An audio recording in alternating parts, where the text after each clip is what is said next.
Sarki Fulani. Na'am na Amina. Wato wata magana ce ta dan shige min duhu. Ina jin ka. Wai shin da gaske kai da kaya duk mallakan wuya ne ko kuma ci magana ko kuma ko magana ce ta Hausa? Ina dan Amina. Gani.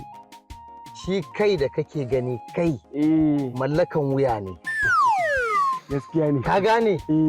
To amma kuma shi kaya mallakan me shi ne. Amma gaskiya ka cika makare.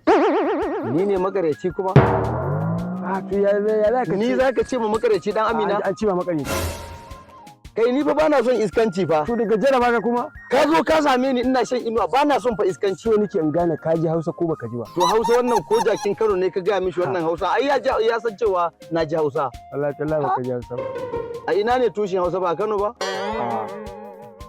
Wallahi ta ba Kano wani Sokoto ne.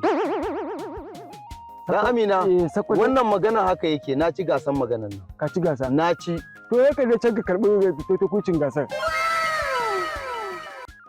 Amma dan Amina kanka a kulle ki ana buɗe ma ana so a koya ma Hausa. Ina kulle kwado ne ni?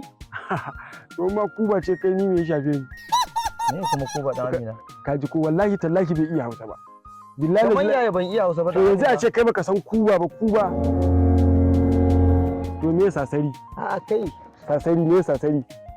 Idan abu ya shige ma hannu ai ya ma sasari. Ka ji mangal. Tun banza ana gaya ma gaskiya kai.